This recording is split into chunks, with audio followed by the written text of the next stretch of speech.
This one is the system unit, and power gets through the power supply. So before power gets to the motherboard, it's converted from AC to DC. It's converted so that it can be effective to every part of the motherboard.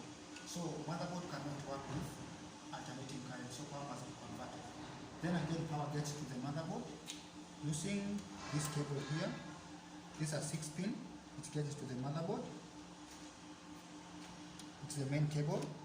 Then again, there is other power that gets to the CPU there, and then CPU is powered. Another power gets into the optical drive and powers the optical drive using this cable. As you can see, this cable gets its power from the motherboard that was powered using this cable here. Then from that, the optical drive gets the power from the motherboard and it powers the optical drive. That's the powering. Then we've got the data cables here. So this one is a data cable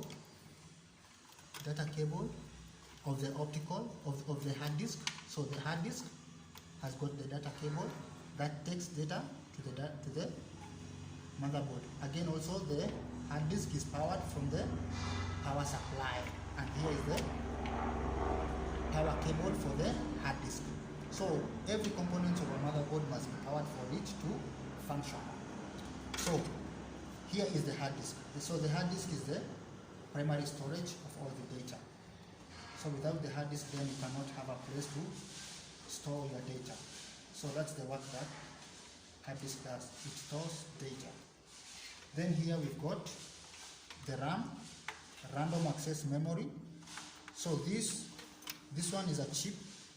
I already removed it. So it has to be compatible with your motherboard, and you need to handle it well. So the work of the RAM is to store data randomly at that time that you're using the computer. So it only becomes effective when the computer is running. If it's not running, then it does not work.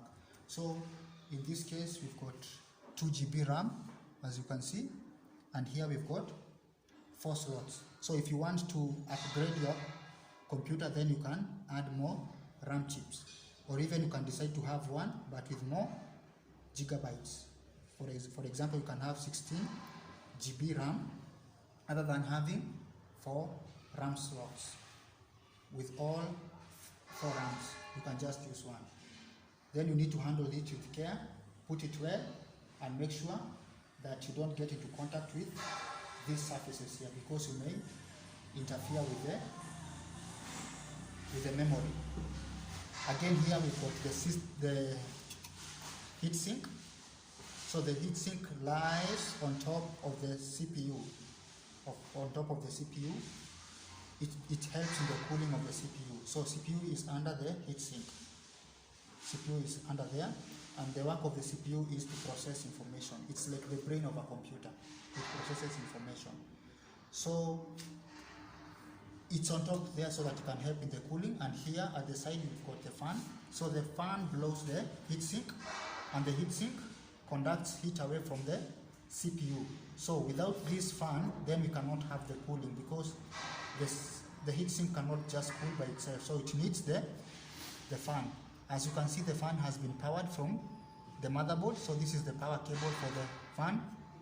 It gets its electricity from the motherboard, and then from there it will start rotating and produce air that will help in the cooling of the CPU. Then we've got a battery here. This one is called the CMOS battery, the complementary metal oxide semiconductor. So for you to maintain the dates or even time, then you need this battery, and sometimes your computer may stop functioning if your CMOS battery is faulty. So it's important that you check your CMOS battery and make sure everything is okay. We've got also other components. We've got the capacitors that helps in storing of charges, which is important. So sometimes you may have some faulty, and you may need to work on your capacitors for your computer to function well, in terms of draining extra charges from the capacitors that may sometimes bring some problem. Then you have to work on that. Then Here we've got the PCI slots. Sometimes you may want to add a functionality, maybe it's a card. You may add it through the end, this end here.